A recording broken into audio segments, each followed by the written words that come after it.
Baseball can actually be fun. You almost forgot. I almost forgot. But baseball is supposed to be fun and can be a whole lot of fun. Let's talk about it all today on Locked On Tigers.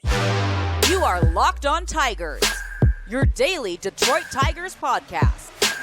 Part of the Locked On Podcast Network, your team every day.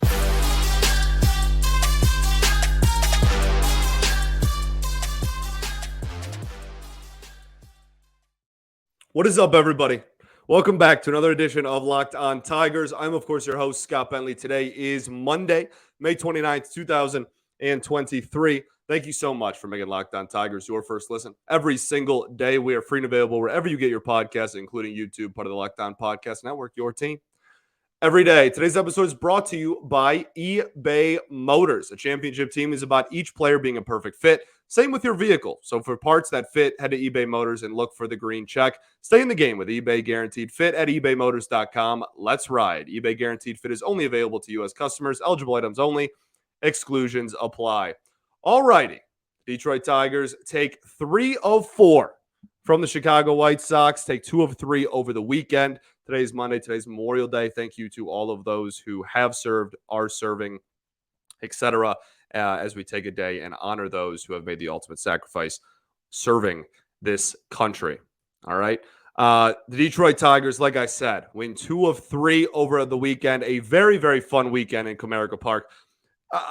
It's just how quickly we forget how fun baseball can be and how fun Comerica Park can be when this team is winning ball games. Like, this team is still not even 500, and Copa is buzzing, filled with electricity.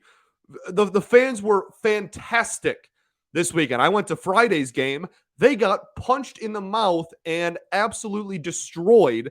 And before that happened, it was still really fun, and the crowd was buzzing. And then Saturday and Sunday, fantastic crowds for fantastic wins. And it's just like the Akil Baddoo Grand Slam, you know, like that moment happens and you feel the electricity and the excitement in the air. I've been looking for this feeling for 7 years, and I'm not trying to say that the Tigers are going to be some 90 win like world beater team or even that they're going to win the division or whatnot. Only a game out though, don't sleep.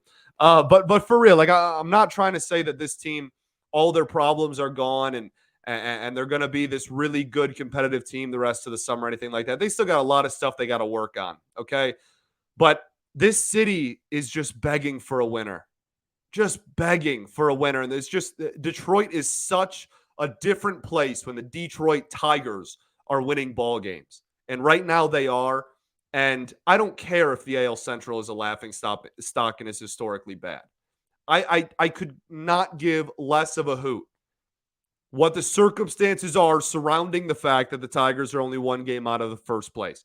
I don't care. Let people enjoy things. It's been 7 years of misery. Have fun, enjoy the ride for as long as it lasts. All right? Baseball is fun. And this weekend was a whole heck of a lot of fun. I want to start with the starting pitching because it's starting pitching. That's obviously why. And I'm really smart and clever like that. The real reason is because I want to talk about Joey Wentz, and I want to talk about one of the negatives from the weekend, really the only two big ones. There was a few little mistakes in there that really drove me nuts. I don't know if we'll have time to get to all those, but the two main things that really weren't the best this weekend were Joey Wentz and still this team's inability to hit with runners in scoring position. We'll start with Wentz.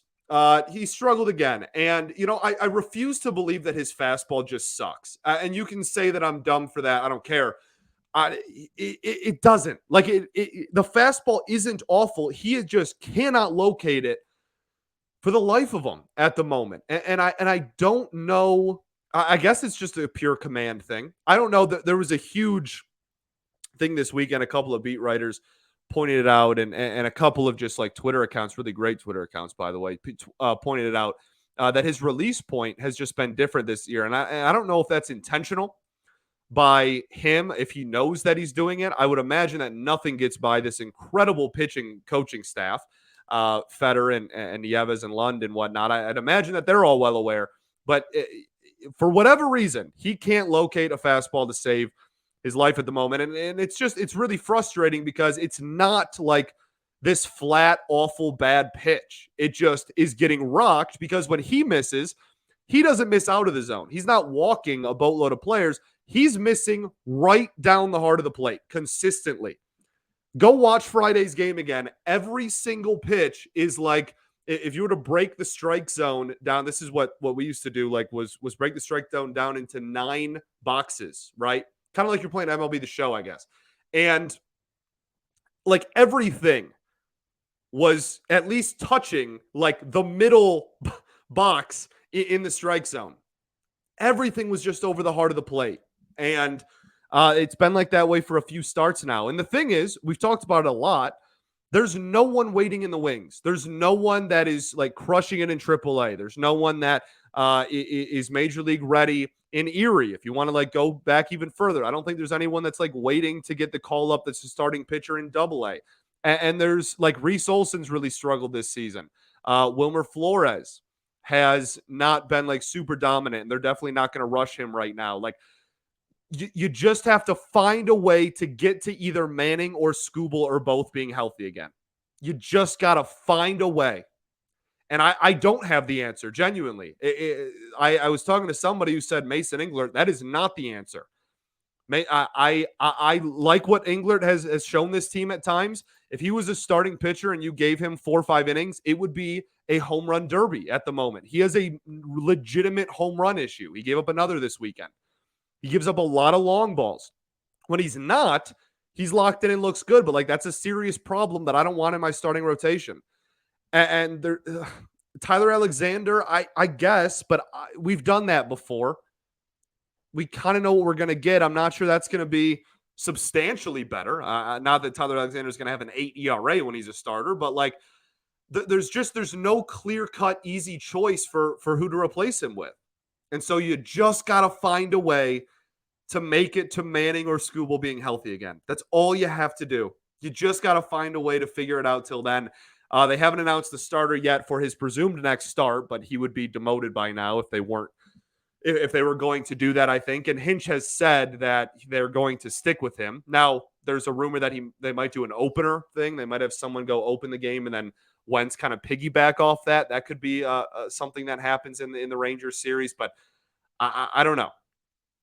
I don't have the answer to what they're going to do, but it's really frustrating. Just his fastball and cutter command has just gone completely out the window. It's really unfortunate because I think he has good enough stuff to really make it if he can figure that out. So we'll see what happens there. The other starting pitching was great. Absolutely phenomenal. Michael Lorenzen was perfect through 5 2/3. He almost goes 7.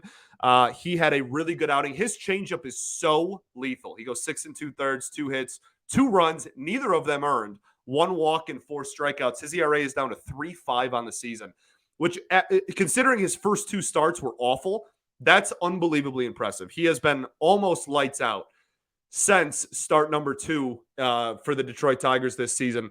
And yeah, like he just, his changeup is such a weapon. And he really is, he's a 3-pitch pitcher, but he's a 2-pitch pitcher, right? Like we've explained this before. We don't have to go too crazy with it, but like depending on if it's a righty or lefty, he's a 2-pitch pitcher, but he has 3 total pitches. And it just depends on, it just matters on who he's facing. And that changeup is a legitimate weapon. He was throwing that to everybody in this outing. And it was really, really effective and really impressive. And he didn't get like a boatload of whiffs, and he only had the 4 strikeouts, but he kept everybody off balance. Like a masterclass performance on keeping an offense off balance. Just a ton of weak groundouts, routine flyouts, low average exit velo for the first 6 innings. He was great. And he's giving you innings as well, which this starting rotation so desperately needs. And then Erod with a masterclass performance back into his old bag of tricks there, right? 6 innings, 1 earned run, just the 1 solo homer that he gave up. That was the only blemish. And what do you have, 5 or 6 strikeouts as well? He's so good. And this one was the reason that he was so effective in Sunday's game was because of his ability to go north-south with ease. I don't want to get too carried away, but like he's so good at his job. And like it's frustrating because he'll give up like 5 runs sometimes. And AJ Hinch said in his post-game presser, people are like, oh, like He doesn't have a 0.3 ERA anymore. Like, well, he like sucks now. Like, no, it's just this is Major League Baseball and it's hard.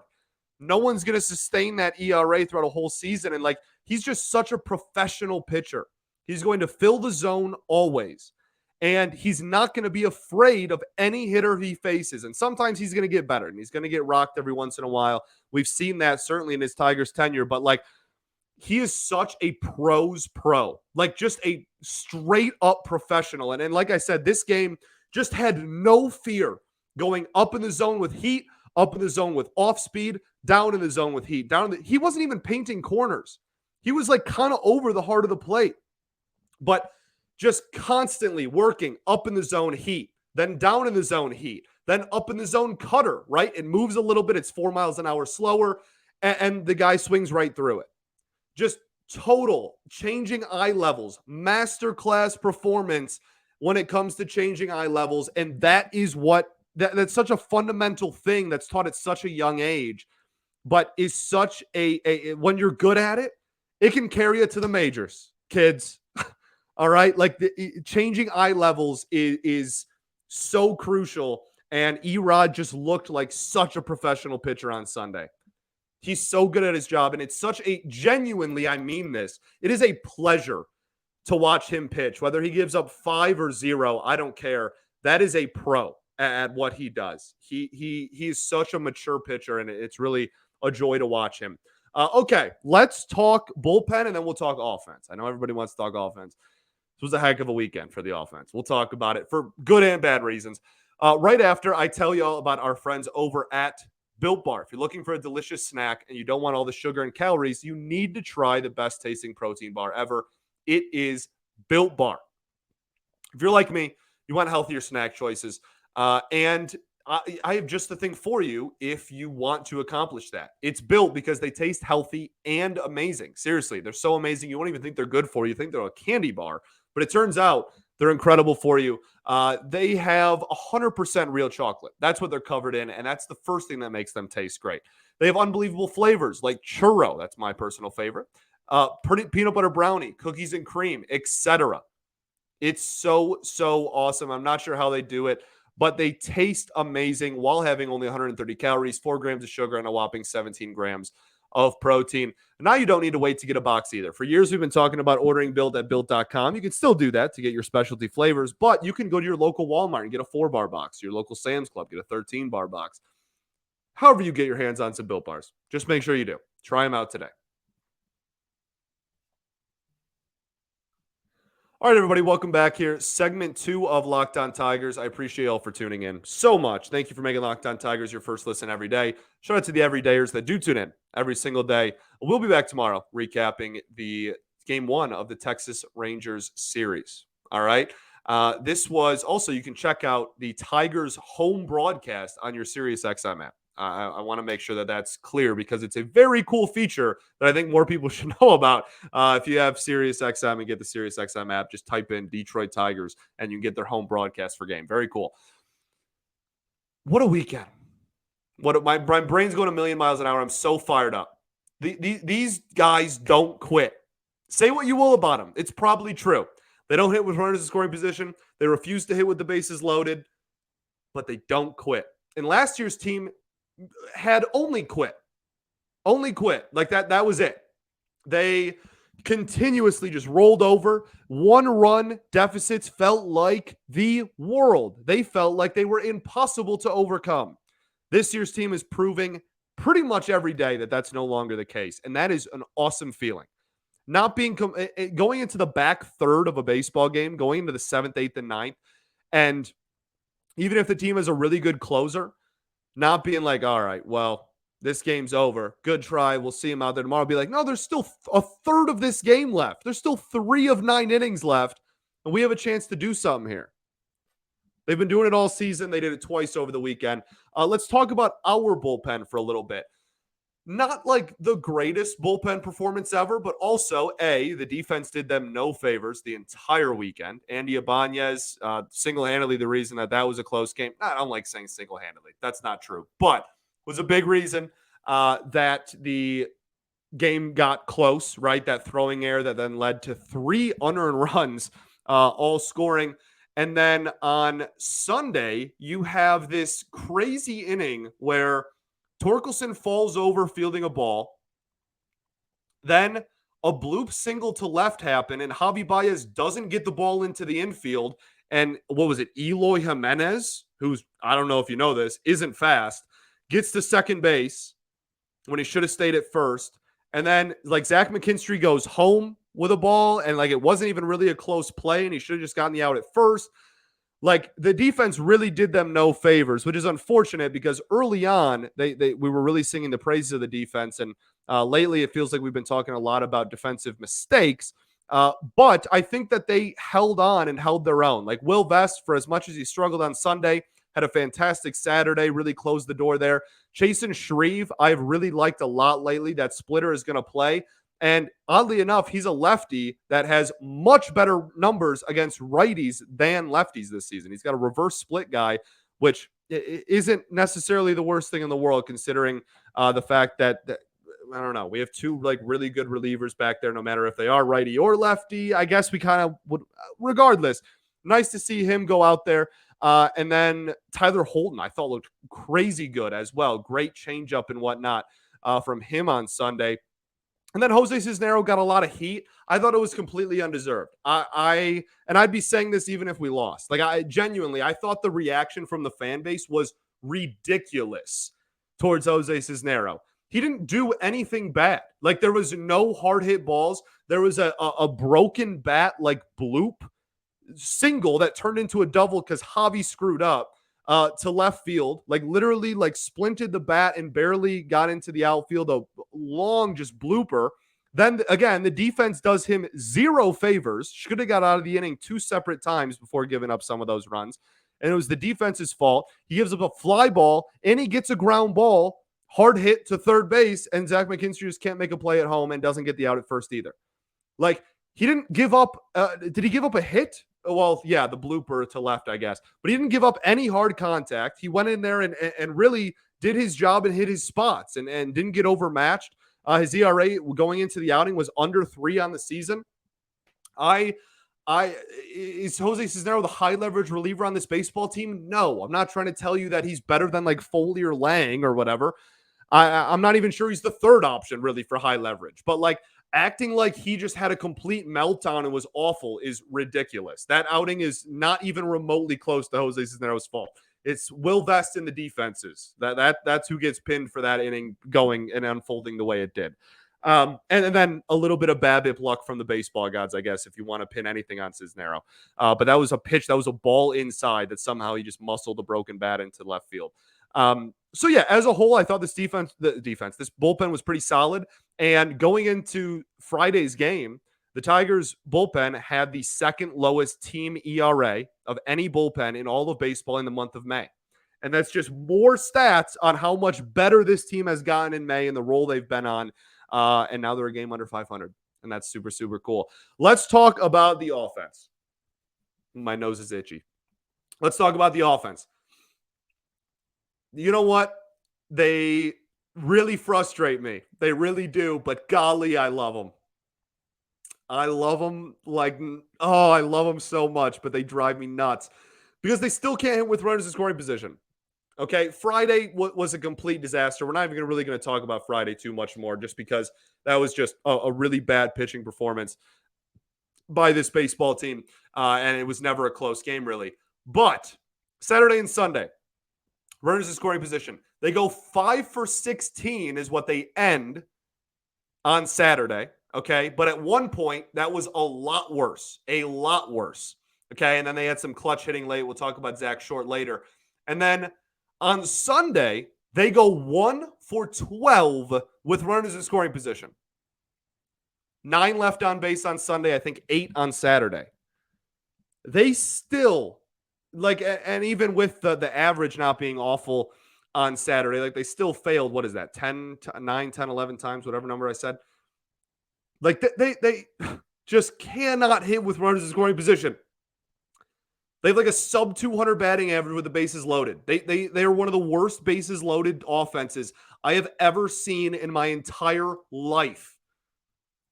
And I'm being dramatic, but like it's also probably wouldn't shock me if that were true. It's unbelievable to me how consistently they fail with bases loaded, no matter how many outs they are. But what is the one trump card? We've been saying it on this show all season. The one trump card to not being able to have timely hitting is power. Enter Zach Short and Akil Baddoo to drag this team to victory. 1 for 12 with runners in scoring position. The one was a bases loaded home run by Akil Baddoo on Sunday. And then Zach Short hits a 3-run go-ahead bomb at the end of the game. What was that, 7th or 8th inning on Saturday to get the lead back as well and put the game then out of reach. The one thing that trumps awful timely hitting is you can get the ball over the fence. And they did that when it mattered this weekend. So we get to have a little bit of fun. All right, let's talk about the individual performances that were good. We're done talking about negatives. We already talked about all of them, I think. If not, I'm sorry I lied. We'll do all that right after this.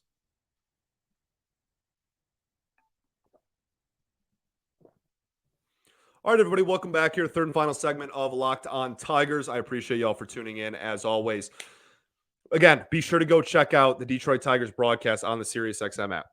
Awesome stuff. Super clutch. You can just search Detroit Tigers. You can do it for the game today, the Rangers game this afternoon. Just type Detroit Tigers in the SiriusXM app, and you can get the Tigers broadcast. Very, very cool.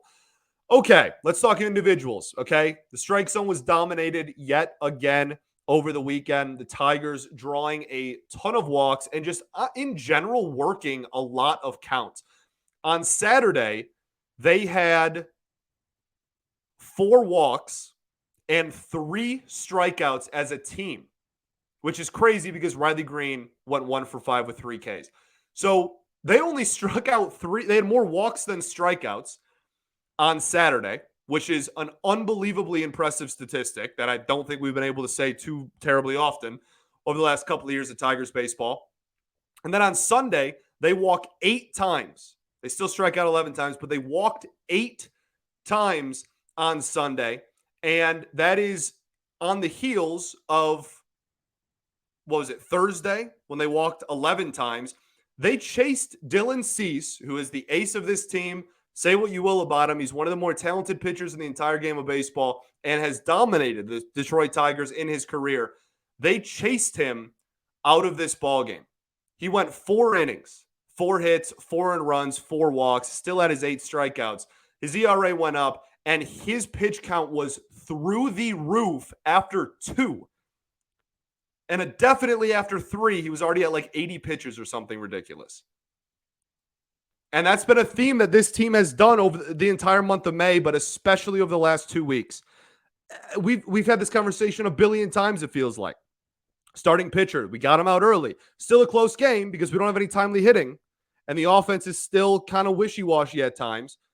But as far as scoring runs go, I should say. But the approach has been spectacular.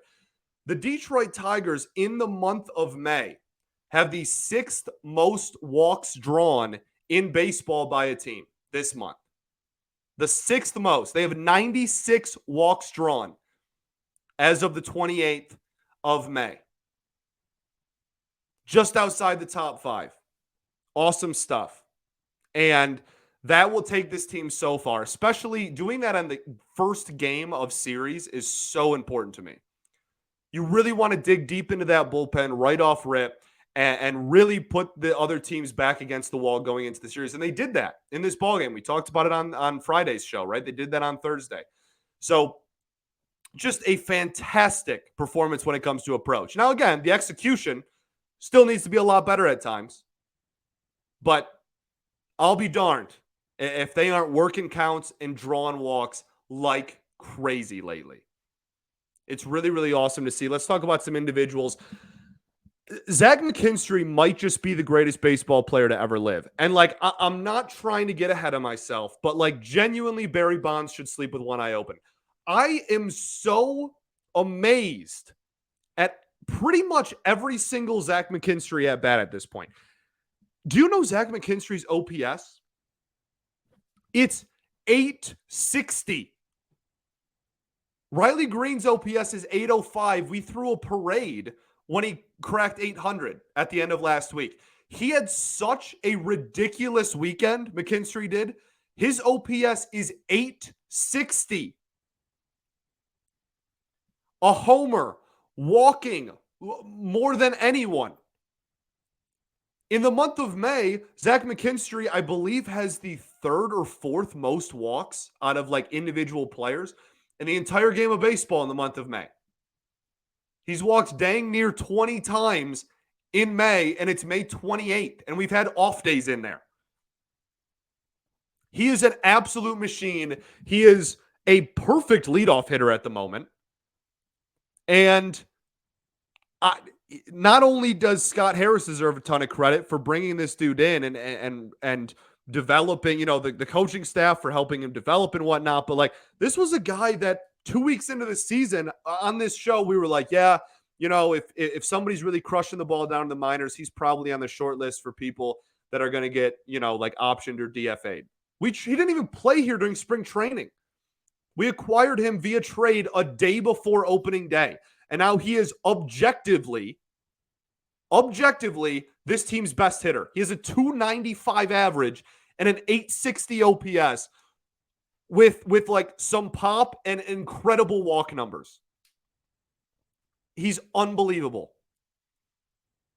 The legend of Zach McKinstry grows. Riley Green had a great weekend as well. The difference that he can make was on full display on Sunday.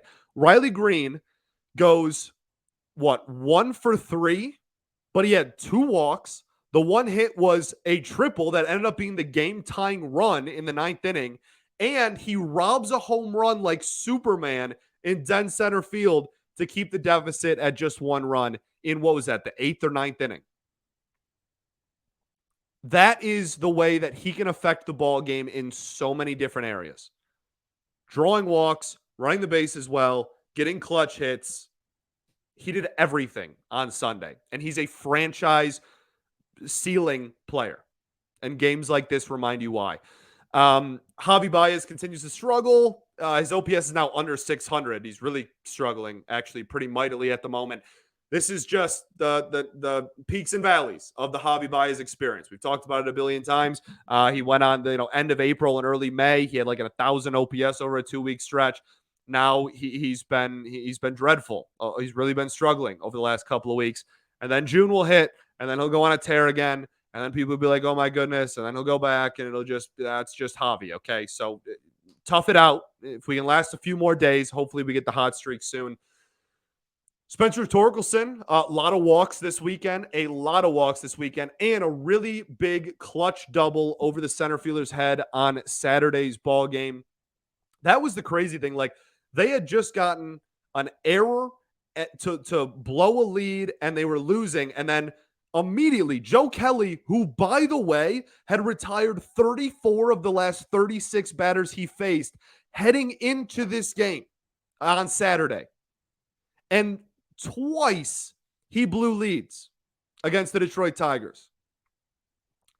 On Saturday, Zach McKinstry homer, Riley Green double, Spencer Torkelson double. Boom, Tigers are winning. Sunday, McKinstry, Green, Baez ground out that scores Green. Boom. It's magic. It seems not even 500, but it's magic and it's awesome. Akil Baddoo has the third highest, if you exclude Zach Short, who has like 1,000 OPS, but his sample size is very, very small. Akil Baddoo very quietly, I feel like, has the third highest OPS on this baseball team. He has an OPS currently of 772 after the game. He has been walking, again, at a ridiculous clip. Are you seeing a pattern where, like, half of this lineup, I'm like, wow, they're walking a boatload lately? This is my dream. I'm Michael Jordan hugging a trophy saying I used to pray for times like this. This is my dream come true. They need some timely hitting to hit those dudes in. But like, this is what happens when you have a full lineup that's all committed and bought in to the strike zone domination thing. Akil Badu's been on an absolute tear. He has the third highest OPS on the team on the season with 772. And I believe the second highest OPS in the month of May at like 870 or 880. He's been an absolute monster. And this is what back in the spring, when I was having these debates about like, should it be Carpenter or Badu making the roster? This is why, and Kerry Carpenter's been great. I want him back. They can coexist on this roster absolutely now. But on opening day, this was why I was like, I'd still give it to Badu. He can wreak havoc on the base paths. He can, when he's feeling it, he has some pop in his bat. This is 3 homers in the last week, and they've all been destroyed. But the biggest thing is he takes professional ABs. Such professional at-bats, just consistently walking, working the count, finding a way to get on base, whether it's a walk or a hit, or a grand slam to give you one of the coolest moments of the entire season. He's the man. Who else? Zach Short. I do want to talk about Zach Short. I think Andy Ibanez's days are probably numbered on this baseball team at the moment. I don't know his contract situation. I don't know if it's going to be a DFA or an option or whatnot, but I would imagine that just with the way Zach Short is playing, that's taking and whether you want to hear it or not, Jonathan Scope has been swinging the bat better lately. You can laugh and be upset and say, I still want to DFA him all you want. It's objectively true. Over the last week, he's been swinging a much better bat and has actually been decently productive at times. So with those two really kind of doing better, and especially Zach Short, I'm not trying to make this a Scope thing, because I think we're all still on the same page with him, even despite the recent trend. But I think that's probably going to take the pressure off them to like have to keep Ibanez on the roster. And especially Kerry Carpenter started his rehab assignment. That's what I think is going to happen. I think Ibanez is going to be here until Kerry Carpenter's healthy. And then they're going to keep Short. Scope is a different entity. That's his own thing. That's a different conversation. That I think it's going to be Ibanez for Kerry Carpenter would be my guess right now on May 29th. So we'll see what happens. But I expect Zach Short to get a lot more playing time because he is swinging a very hot stick. Had another hit on Sunday. Obviously, the huge home run on Saturday. This team just... Baseball is fun. Baseball is fun. They play the Texas Rangers, who this season have been unbelievable. This is a very, very, very big series for your Detroit Tigers. The Rangers' success, in large part, has come because, I don't know if we face him or not. Yeah, of course. It's game 1. Matt Boyd versus Nathan Eovaldi. Nathan Eovaldi has been one of the best pitchers in the entire game of baseball so far this season. So that's going to be a tall task. But they've gotten good starting pitching. Dunning has been unbelievable, and Perez has been unbelievable. And that's, of course, the 3 pitchers we face. So that's super fun. That's our luck. That's going to be a tall task to score runs off of them for starters. But the biggest thing has been, if you want to know the exact opposite of the Detroit Tigers offense when it comes to clutch hitting, it is the Texas Rangers. Their average with runners in scoring position is so ridiculous, it's not sustainable. And it's the end of May. We still got a long, long, long season, well over 100 games of baseball left, right? It's still very early on. But they have been a juggernaut with clutch hitting. They are well over 300 batting average with runners in scoring position. Have just been an absolute clutch factory. And so that is going to be a tall task for your Detroit Tigers. But if they can overcome it, a 500 record and possibly first place in the division at the end of May is waiting for them if they're up for the task. So let's go have some fun, keep the ball rolling, and see what else we can accomplish. Golly, what a weekend. Thanks for making Locked On Tigers your first listen every day. Shout out to the everydayers that do tune in every day. We'll be back tomorrow recapping game 1 of the Rangers series. Matt Boyd against Nathan Eovaldi. What a team. What a team. Baseball can be fun. Peace and love. Going to therapy's dope. I'll catch you all tomorrow, baby. Go Tigers.